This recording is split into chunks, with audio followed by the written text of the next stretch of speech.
नीलाञ्जना समाभासं द्रविपुत्रं यमाग्रजं छायामार्तण्डसम्भूतं तं नमामि शनीश्वरम् तं नमामि शनीश्वरम् अतुलितबलधामं हेमशैलाभदेहं दनुजवनकृशानुं ज्ञानिनामग्रगण्यं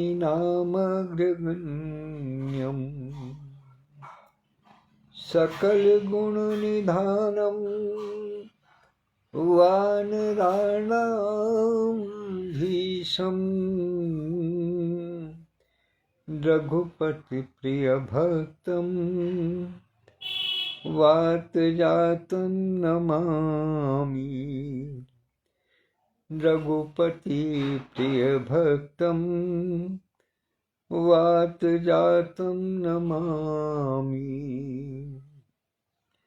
मनोजवं मारुततुल्यवेगं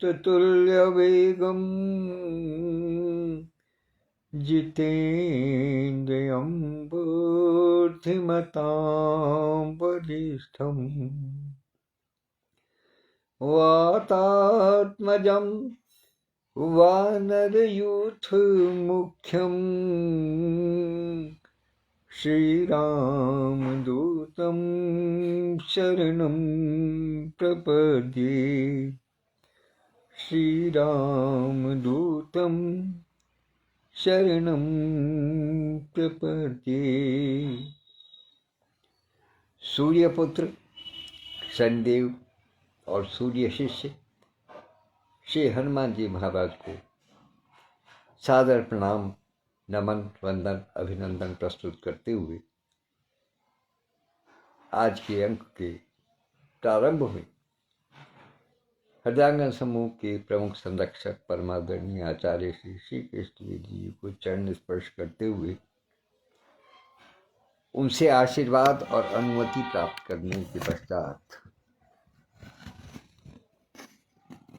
मैं अभिवादन की श्रृंखला में स्मरण करना चाहता हूँ संस्था के संस्थापक और राष्ट्रीय अध्यक्ष और राष्ट्रीय महासचिव आदरणीय श्री विधुभूषण त्रिवेदी जी को, संस्था के राष्ट्रीय अध्यक्ष डॉक्टर विद्युत प्रभा चतुर्वेदी मंजू जी को, संस्था के राष्ट्रीय उपाध्यक्ष डॉक्टर सत्यप्रकाश पांडे जी को और हृदयांगन वीथिका नामक पटल को मूर्त रूप प्रदान करने में अपनी महती भूमिका निभाने वाले आदरणीय श्री हरिवाणी जी, संरक्षक मंडल के अन्य सभी सदस्यगणों को, समिति के तमाम पदाधिकारियों को और हृदयांगन परिवार के छोटे बड़े, बाल, युवा, वृद्ध, नर नारी, हर आयु वर्ग के कनिष्ठ वरिष्ठ सदस्यों को यथा योग्य अभिवादन प्रस्तुत करता हूँ और कथा प्रसंग में आगे बढ़ते हैं। इस समय सर्वप्रथम उपस्थित होने में आदरणीय श्री रामकृष्ण वेदांती जी उपस्थित हैं और बिजनौर से अंकित उपस्थित हैं। दोनों की उपस्थिति को आभार व्यक्त करता हूँ और कल एक छोटी बच्ची प्रथा नाम की, जो बिजनौर में हमारे पड़ोस की, हमारे कुल की देवती कहना चाहिए, एक हमारी बिटिया की बेटी है, अभी छोटी है लेकिन वो आकर के उसको रस मिलता है, वो सुनती है, अच्छा लगता है, संस्कार ऐसे ही पढ़ते हैं। तो उसको बहुत बहुत आशीर्वाद देता हूँ अपनी ओर से कि वो सदैव इस ओर अपना ध्यान लगाए, संस्कारित हो और वो सदैव अपने कर्तव्यों का पालन जीवन भर प्रसन्नतापूर्वक करती रहे। आइए बढ़ते हैं आगे। कल हम जिस दोहे पर थे वहीं से प्रारंभ करते हैं। छल कर टारे उता सुव्रत प्रभु सुर कारज कीन, जब ते ही जाने वो मरम तब शाप कोप कर दीन। श्री हरि के जो अवतार हुए हैं उसके लिए कौन कौन से कारण हैं, उनमें से एक कारण का वर्णन भगवान भोलेनाथ करते हैं कि एक राक्षस था जलंधर, लेकिन वो इतना वीर था कि वो किसी से मारे मरता नहीं था, बहुत बलवान था। उससे सारे देवता देवराज इंद्र तक भी युद्ध करके हार गए। तब युक्ति निकाली गई, सोचा गया कि आखिर ऐसा इसके पास कौन सा कवच है, तो पता चला कि उसके पास जो कवच है वो उसकी पतिव्रता स्त्री है। और जब तक पतिव्रता स्त्री उसके साथ है तब तक उसका कोई बाल बांका नहीं कर सकता। तो देवताओं की रक्षा के लिए प्रभु ने उसके पातिव्रत धर्म को भंग किया देवताओं की रक्षार्थ, अपने निहितार्थ में नहीं, देवताओं के रक्षार्थ उन्होंने ऐसा किया। और जैसे ही उस स्त्री को ज्ञात हुआ कि मेरे साथ छल हुआ है, तो उसने प्रभु को श्राप दिया। तब उसने प्रभु को श्राप दिया कि तासु शाप हरि दीन प्रमाना, कौतुक निधि कृपाल भगवाना। तहाँ जलंधर रावण भयऊ, जन हति राम परम पद गयऊ। कहते हैं कि तब उसका वध किया और तास शाप हरि दीन प्रमाना।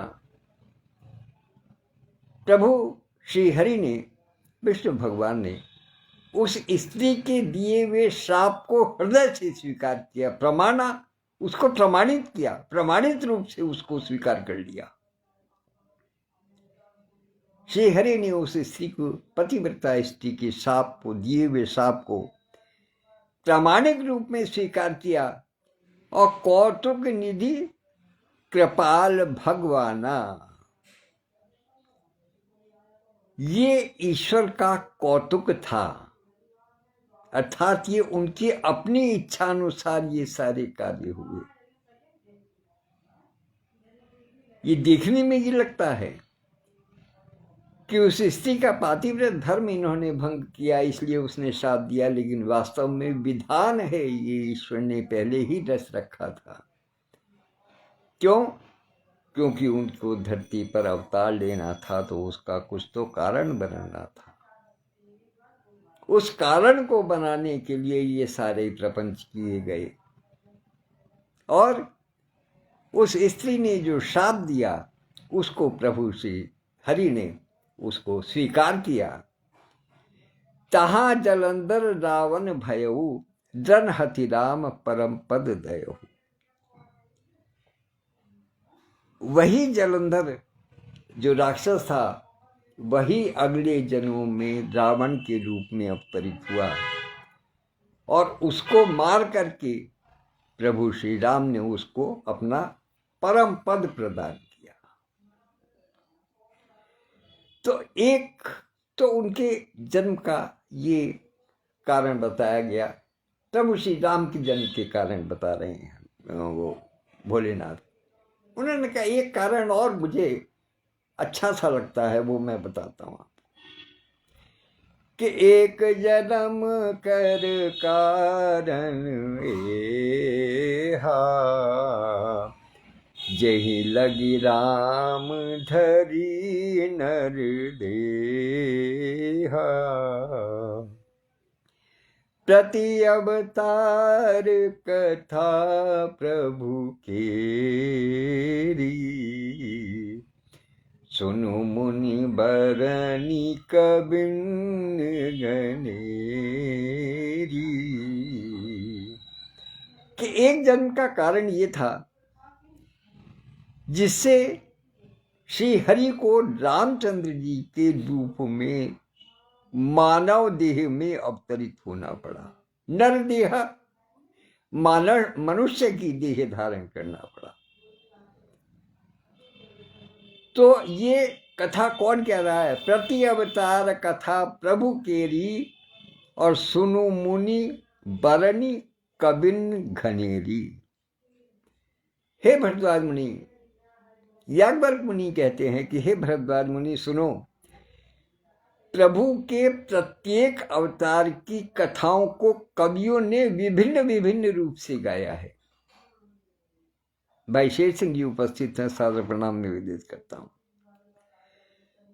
तो कवियों ने प्रभु के अवतारों की कथा को भिन्न भिन्न रूप से गाया है, अपने अपने मन के अनुसार गाया है, अपने अपने मत के अनुसार गाया है। तो कहते हैं कि नारद शाप दीन एक बारा, कलप एक ते ही लगी अवतारा,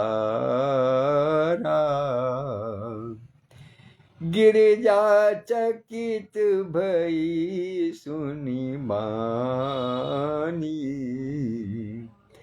नारद विष्णु भगत पुनि ज्ञानी। अब भोलेनाथ कहते हैं कि नारद शाप दीन एक बारा, कल्प एक ते ही लगी अवतारा। एक बार नारद जी ने विष्णु भगवान को शाप दिया और एक कल्प के लिए उनको अवतार का श्राप दिया, मनुष्य की देह में अवतार का श्राप दिया। कभी कभी ऐसा होता है कि अचानक से कोई जैसे बम फोड़ दे, कोई ऐसी बात कह दे जिसकी आशंका कहीं दूर दूर तक ना हो, जिसकी संभावना भी मनोमस्तिष्क में ना हो। वही स्थिति इस समय पार्वती जी की हुई, क्योंकि गिरिजा चकित भई सुनि बानी, माता पार्वती बहुत चकित हुई। उनको बड़ा घोर आश्चर्य हुआ। क्यों? क्योंकि नारद विष्णु भगत पुनि ज्ञानी, कि एक तो नारद जी विष्णु जी के भक्त हैं और दूसरे ज्ञानी हैं। भक्त यदि ज्ञानी हो तो भगवान के प्रति अपराध करने की गुंजाइश नहीं होती। उसमें कोई सोच भी नहीं सकता कि कोई भक्त जो है वो ज्ञानी हो करके भगवान के प्रति कोई अनादर वाली भाव रख सकता है या उनको कोई श्राप देने वाली बात कर सकता है। तब वो माता पार्वती कहती हैं कि कारण कवन शाप मुनि दीन्हा, का अपराध रमापति कीन्हा। कि ऐसा कौन सा कारण था कि मुनि ने शाप दिया? ऐसा कौन कारण था कि मुनि ने श्री विष्णु हरि को शाप दिया? और का अपराध रमापति कीना, और लक्ष्मी नारायण सत्यनारायण भगवान ने ऐसा कौन सा पाप किया था, ऐसा कौन सा काम किया था कि नारद जी ने उनको शाप दिया? क्योंकि जानते हुए वो शाप दे दे ये तो संभव ही नहीं है। जो हर समय नारायण नारायण का जाप करते हैं वो उनको शाप दे दें जानबूझ करके अपने होशो हवास में, ये तो संभव ही नहीं है। अब मान लिया अगर दिया तो फिर ये बताओ कि आखिर विष्णु भगवान ने ऐसा कौन सा कार्य किया था जिसकी वजह से कि वो श्राप देने को विवश होना पड़ा उनको। यह प्रसंग मोहि कहु पुरारी, मुनि मन मोह आचरज भारी। हे शंकर भगवान, हे पुरारी, हे त्रिपुरारी, ये कथा मुझे विस्तार से कहिए, क्योंकि मुनि नारद के मन में मोह होना बड़े आश्चर्य की बात है। देखिए यहां एक सूत्र की बात है, कोई भी व्यक्ति श्राप कब देगा? जब उसके हृदय में क्रोध होगा। और क्रोध कब उत्पन्न होगा? जब उसके मन में किसी वस्तु के प्रति मोह उत्पन्न होगा और फिर वो उसको प्राप्त नहीं होगी, तब उसको क्रोध होता है। तो इसलिए सीधे सीधे पार्वती जी ने सीधी पूंछ पकड़ ली कि मुनि मन मोह आचरज भारी। ये बड़े आश्चर्य की बात है कि नारद मुनि के मन में मोह उत्पन्न हुआ। किसके प्रति मोह उत्पन्न हुआ? जो उन्हें क्रोध आया और क्रोध में उन्होंने भगवान श्री हरि को श्राप दिया। तो बोले बिहसी महेश तब, ज्ञानी मूढ़ न कोई, जेहि जस रघुपति करहि जब, सो तस तेहि छन होय। उन्होंने मूल सिद्धांत बता दिया कि बोले बिहसी महेश तब भगवान भोलेनाथ हंसे, मन ही मन हंसे। और हंसने के बाद में, बल्कि मन ही मन क्यों हंसे, ठाका मार करके हंसे, बेहसी खुल करके हंसी। किस लिए? क्योंकि तब उन्होंने कहा, हंस करके कहा कि ज्ञानी मूढ़ न कोई, कि कोई भी व्यक्ति न ज्ञानी है न मूर्ख है। कोई भी व्यक्ति ज्ञानी या मूर्ख नहीं है। सुषमा सोती उपस्थित हो गई हैं, इनकी उपस्थिति के लिए भी आभार व्यक्त करता हूं। तो बोले बिहसी महेश तब, ज्ञानी मूढ़ न कोई, कोई भी व्यक्ति न ज्ञानी है न मूर्ख है। तो कहने लगे फिर क्या है कि जेहि जस रघुपति करहि जब, सो तस तेहि छन होई। कि जैसा प्रभु श्री राम जी जिसके साथ में या जिसके लिए जैसा सोचते हैं, जैसा करवाना चाहते हैं, वैसी ही गति मनुष्य की मति की हो जाती है। ये मति की गति का ही तो फेर है। जो मनुष्य कभी सज्जन बन जाता है, कभी दुर्जन बन जाता है।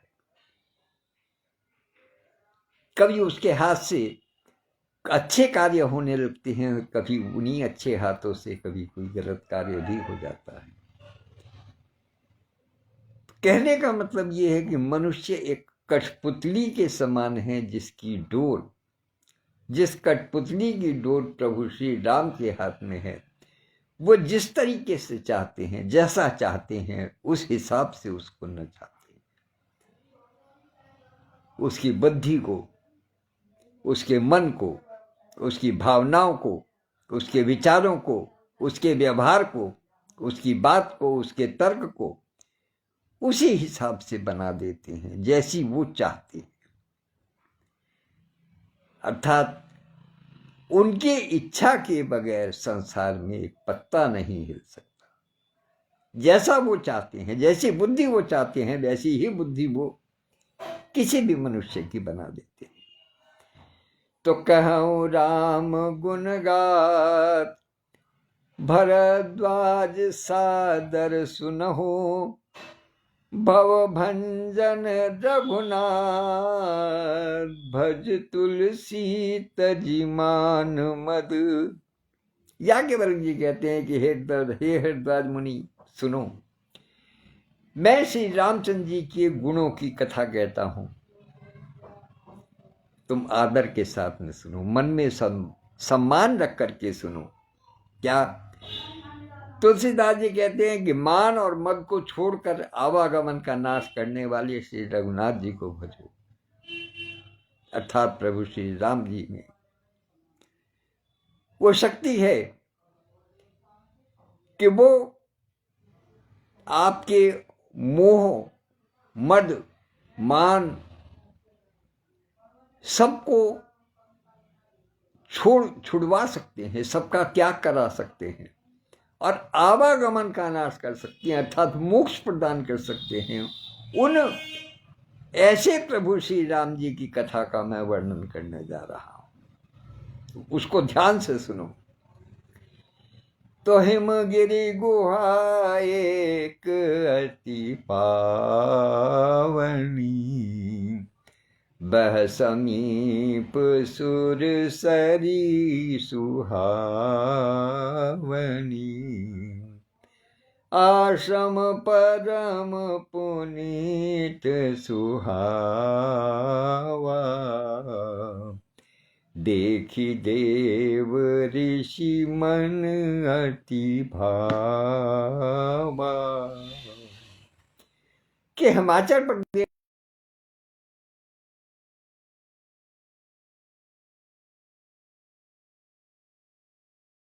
एक बहुत ही सुंदर गुफा थी हिमालय पर्वत पर, और वह समीप सुरसरी सुहावनी, और उसके समीप गंगा जी, जो पवित्र गंगा जी हैं, वो वहां से बहती थी।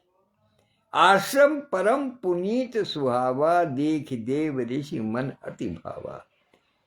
नारद जी के मन को भा गया। वहां एक आश्रम बना हुआ था, बहुत पवित्र, सुंदर दिखने वाला, सुखद वातावरण वाला, शांत वातावरण वाला। उसको देख करके देव ऋषि नारद का मन विश्राम को करने को उठा। मन ये हुआ कि चलो अब यहां थोड़ी देर को विश्राम किया जाए। तो निरख शैल सरी विपिन विभागा, भयहु रमापति पद अनुरागा,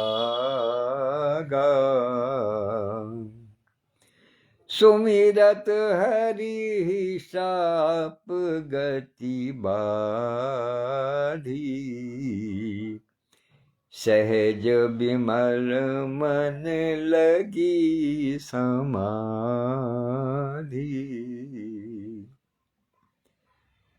कि उस पर्वतीय स्थल को, नदी और वन के सुंदर विभागों को देखकर नारद जी का मन प्रभु के चरणों में रम गया, अर्थात वहां बैठ करके उन्हें प्रभु का स्मरण हुआ, और इतना तीव्र स्मरण हुआ कि वहां नारद जी का ध्यान लग गया। अब नारद जी के जहां तक ध्यान की बात है, तो नारद जी का ध्यान लगता नहीं है कभी। कारण उनको दक्ष प्रजापति का शाप लगा हुआ है। दक्ष प्रजापति के दो नारियां थी, दो स्त्रियां थी, एक प्रसूति और एक वीरिणी। 10,000 पुत्र प्रसूति के थे। उनको दक्ष प्रजापति ने संसार की सृष्टि के लिए भेजा, उनको उत्प्रेरित किया कि संसार में सृष्टि बनाओ, सृष्टि की संरचना कराओ।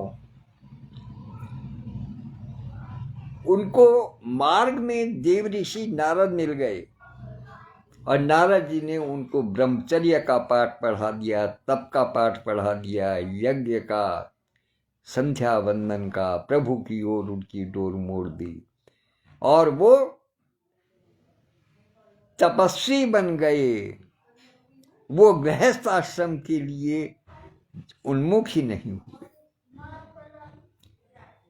फिर दूसरी बार दक्ष प्रजापति ने अपनी दूसरी पत्नी वीरणी के 1000 पुत्रों को भेजा। उनको भी नारद जी ने जो है वो तप की ओर विमोहित कर दिया, उनको भी तप का पाठ पढ़ा दिया, उनको भी तपस्या सिखा दी। वो भी वन में जाकर के तपस्या करने लगे और उनका भी मन वैरागी हो गया और वो उससे गृहस्थ आश्रम से दूर हो गए। उन्होंने गृहस्थ आश्रम को पसंद ही नहीं किया। मन में ऐसे पवित्र भाव उठे कि वो ईश्वर के भजन संध्या में लग गए और उनको गृहस्थ की ओर से उनका मुख मुड़ गया। तो दक्ष प्रजापति ने जब ये देखा कि उसके 11,000 पुत्रों को नारद जी ने ऐसी कठिन तपस्या में भेज दिया जिससे कि वो गृहस्थ की ओर उनका ध्यान ही नहीं गया, तो दक्ष प्रजापति ने उनको श्राप दिया। और श्राप उनको ये दिया कि तुम कहीं भी एक घड़ी से अधिक एक स्थान पर रुकेगे नहीं, तुम्हारे पैर में चक्र लगा रहेगा, तुम हमेशा चलते ही रहो, एक घड़ी से अधिक तुम कहीं रुकोगे नहीं। ये श्राप दिया था नारद जी को दक्ष ने। वो फिर एक अलग विषय है, वो बाद में बताऊंगा जब कभी अवसर आएगा। कि दक्ष प्रजापति के 84 पुत्रियां भी थीं, जिनमें से 24 पुत्री प्रसूति की थी और 60 पुत्री वीरिणी की थी। इनके विषय में कभी अलग से चर्चा करेंगे। और उन्हीं से फिर आगे को संसार की सृष्टि की संरचना हुई। लेकिन चूंकि दक्ष के जो 11,000 पुत्र थे जिनको नारद जी ने तपस्या के लिए वन को भेज दिया था और ऐसी घोर तपस्या के लिए भेज दिया था कि वो फिर पलट करके गृहस्थ आश्रम के योग्य ही नहीं रहे, बल्कि ये कहूँ कि उनकी इच्छा ही नहीं रही गृहस्थ आश्रम के लिए। कहते हैं कि वो फिर लौट करके घर नहीं आए, वो वन में ही रह गए। तो इसलिए नारद जी को श्राप दे दिया दक्ष प्रजापति ने कि एक घड़ी से अधिक कहीं रुक नहीं सकते। तो वो श्राप आज यहां हट गया। प्रभु श्री रामचंद्र जी ने, श्री विष्णु हरि ने आज उस श्राप की बाधा को हटा दिया। श्राप की बाधा हटाने का मतलब क्या कि इतना सुंदर वातावरण देख करके प्रभु श्री हरि की स्मरण करते हुए, उनका नाम जप करते हुए उनका मन ऐसा रमा कि वो वहीं के होकर के रह गए। मानो समय की गति रुक गई और मन से स्वाभाविक रूप से निर्मल होने के कारण वहीं उनकी समाधि लग गई। वरना उनकी समाधि लगने का क्या प्रश्न था। लेकिन वही कि हो ये सोई जो राम रचि राखा, को करी तर्क बढ़ा वैसा का। मैंने कल भी कहा था कि प्रभु श्री राम जो है वो तर्क का विषय ही नहीं है। को करी तर्क, बेकार तर्क करना है उनके विषय में। पीछे अभी कहा कि राम जी जिसको चाहे उसको जो है वो ज्ञानवान बना दे और जिसको चाहे उसको मूर्ख बना दे एक क्षण में। एक ही मनुष्य है, वो कभी ज्ञानवान वाला काम करता है, कभी मूर्खता वाला कार्य करता है, तो वो उनकी इच्छा पर निर्भर करता है। तो मुनि गति देखी सुरेश डेराना, कामहि बोली कीन सन्माना, सहित सहाय जाहु मम हेतु, चले हरषिय जलचर केतु। नारद मुनि, जिनको साफ था कि वो एक घड़ी भी कहीं टिक नहीं सकते, उनकी समाधि को देख करके देवराज इंद्र बड़े घबरा गए। उनको डर लगने लगा। क्यों? क्योंकि नारद जी को तो साफ था वो तो एक घड़ी से अधिक कहीं रुक नहीं सकते थे, और वो इस समय समाधि में बैठ गए। इसका मतलब ये है कि कुछ ना कुछ सृष्टि में कुछ उलट पुलट होने वाला है। और उलट पुलट क्या होता है? कोई भी मनुष्य मन में सबसे पहले जब उलट पुलट की बात सोचता है तो उसको अपनी ही गद्दी का विचार आता है। देवराज इंद्र को हमेशा जब भी कोई तपस्या करता है, कठिन तप करता है, उसको सबसे पहले विचार ये आता है कि ऐसा तो नहीं कि वो इंद्रासन चाहते हों, कहीं ऐसा ना हो कि मेरी ही गद्दी छीन लें। बहन वर्षा खन्ना उपस्थित हो गई हैं, सादर प्रणाम निवेदित करता हूं। तो कहीं ऐसा ना हो कि मेरी ही गद्दी छीन लें। इसलिए नारद जी की समाधि की गति को देखते हुए देवराज इंद्र घबरा गए, और उन्होंने घबरा करके कामदेव को बुलाया और उसका बड़ा आदर सत्कार किया। जब किसी से काम निकालना होता है तो आज के जमाने में भी चापलूसी की जाती है। वही देवराज इंद्र ने कामदेव जी की उनको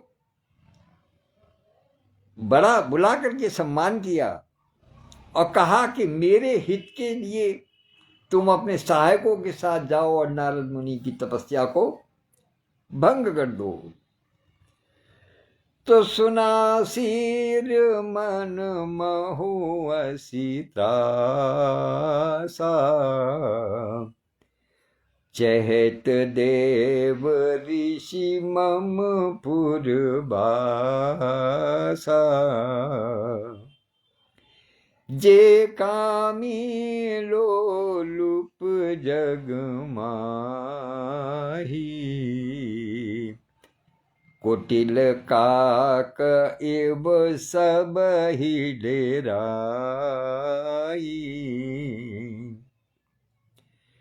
इंद्र के मन में ये डर हुआ कि देवर्षि नारद, उनकी जो निवास स्थान है अमरावती, इंद्रपुरी जो है जिसको कहा जाता है, उसका नाम अमरावती है।